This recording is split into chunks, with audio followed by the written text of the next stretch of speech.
Welcome to episode 2 of this 2002 Kawasaki KX250 project. If you missed the first video, I spent $1,000 on this bike, found way more wrong with it than I expected, and tore the thing all the way down to the frame.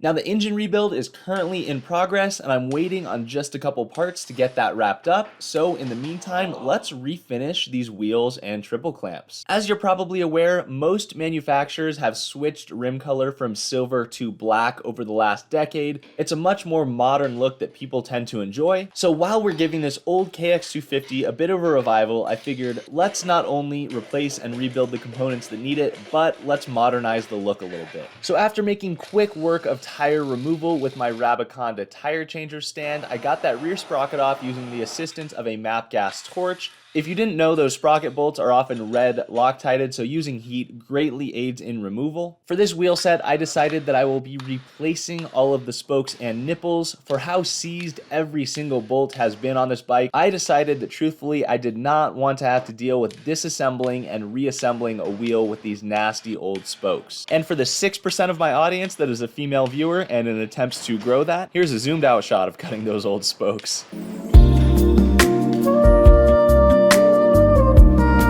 And with those wheels disassembled, it made sense to do the prep for the triple clamps at the same time. Taking a closer look at these rims, I wanted to get some of those imperfections buffed out, as well as remove the casting lines from the triple clamps before sandblasting and then moving into the painting process. I used some paint remover on that upper clamp that had the nasty, poorly done coat of black paint and spread that evenly. And while I let that set and bubble up the paint, I continued making progress by using Prime MX wheels on the rims and the lower triple clamp. Being a lovely spring day, I decided to do this outside in hopes that the metal shavings would kill all of the dandelions in my yard. I started with a flap wheel and then moved on to the coarse cleaning wheel, which did a really good job at buffing out scratches and pitting. The coarse cleaning wheel also makes very quick work of removing casting lines from the triple clamps. If you would like to order some Prime products for yourself, I will have a link on screen and in the description. When using my link, I earn a small commission at no extra cost to you. By the time I had finished prepping the rims and lower triple clamp for blasting, that paint remover had done its job and the paint started bubbling up, so I hit it with a steel brush before going at it with the power washer to get most of that paint off. As you can see, there was a nasty coat of red beneath the black, so I don't know what color this KX250 was at one point in its life, but we're gonna make sure it's looking good. I sandblasted each component to prepare for paint, and the rims definitely tested the size of my blast cabinet. They just barely fit, but I was able to get it done. So this is what I see while I'm sandblasting parts, and this is what my blast cabinet sees while I'm sandblasting parts. To complete all of the steps of prep for both the wheels and triple clamps in the same day, I shifted my attention to the hubs and removed those old, nasty, worn-out wheel bearings before shining the hubs up with, you guessed it, Prime MX cleaning wheels, and the hubs went from looking like this to this. This left just one more step in the prep process before applying color to the rims and triple clamps. I'm proud to have partnered with DupliColor for this project, and I used their prep spray to do a final degreasing before applying color to be sure that the parts are totally clean and will have maximum adhesion. The other DupliColor products I'm using for this project are self-etching primer, which is step 1 for both the triple clamps and the rims before applying the color coats. And then for the rims, I'm using DupliColor wheel paint, and for the triple clamps, I'm using DupliColor acrylic enamel.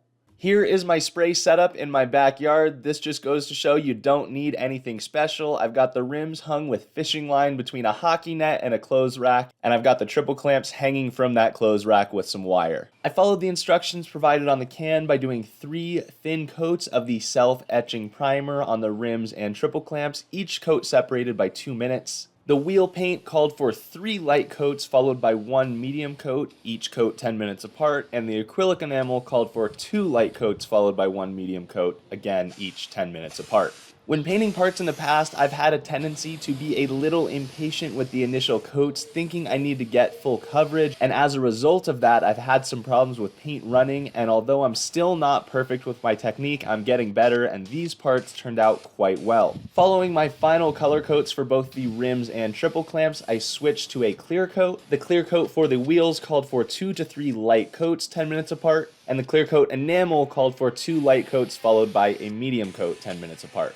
With all of the application steps complete, I switched gears back to the hubs to install some new wheel bearings and this would make sure that I was ready to lace the wheels as soon as the rims were fully cured. I keep the wheel bearings in the freezer, and then I torch the hub, and that makes for very easy wheel bearing installation. This Tusk bearing driver is a very nice tool to have, but for wheel bearings specifically, I ended up going back to a socket because the taper of that driver didn't work to get the bearings all the way inside the hub. After greasing up and installing the hub seals, I switched my attention to the forks, which were in desperate need of a rebuild and obviously would be installed shortly after those freshly painted triple clamps, so I wanted to be sure that these were ready to go again once those paints had fully cured. I cleaned up the forks before disassembly to make sure I didn't contaminate any internal components with dirt. I did this simply with dish soap and a sponge, and the forks cleaned up nicely despite some nasty pitting on the outer tubes. I'd be lying if I told you this fork rebuild went completely smoothly. There was a point when the fork slipped out of the vise, dropped on the ground, and tipped my entire bucket of fork oil all over my shop, so that was an exciting cleanup.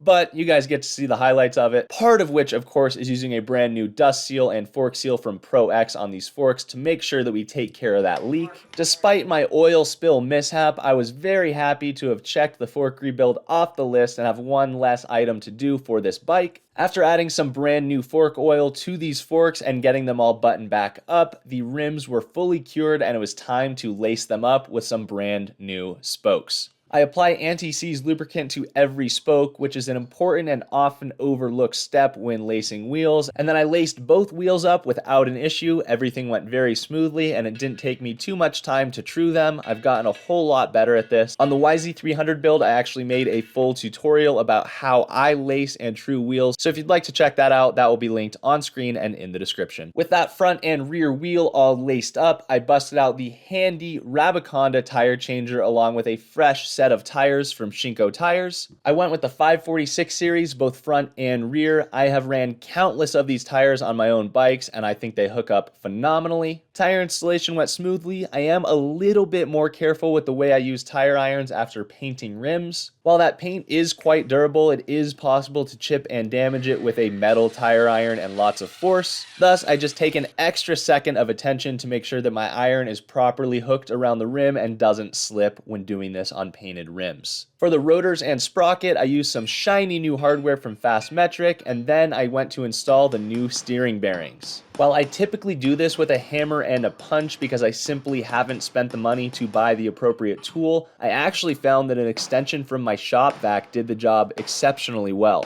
I wasn't sure if it would just break because it was plastic, but I was able to get that stem bearing fully seated using that. After loading the bearings up with some fresh grease, I hit the nasty parts of the frame with soap and water. I know so many people are going to be asking why I'm not stripping and recoating this frame. I'm referring to this KX250 project as a revival. And what separates a revival from an all-out build is those fine details. I bought this bike for $1,000 thinking I want to get it running, give it a new life, and make sure that somebody is riding it this summer. If I were to commit to doing an all-out build on this bike wouldn't be ready until wintertime in Montana, meaning it wouldn't be ridden until 2024. So I've kind of been picking and choosing where to spend my time and attention on this bike, and the ultimate goal is to make sure that it's reliable, runs well, and is ready to go. That said, it doesn't hurt to modernize it and make it prettier in the process, and I think these rims and triple clamps have done a great job at that already. We've also got some new plastics coming from MX Plastics, along with graphics and a seat cover from Decal Works. So don't worry, this bike is still gonna be fresh. Hit that subscribe button if you want to see episode 3. Like I said, the engine progress is well underway. I'm just waiting on a few parts there, and I plan for that to be the next episode. If you enjoyed this video, leave me a like rating. If you're mad that I didn't paint the frame, roast me in the comments.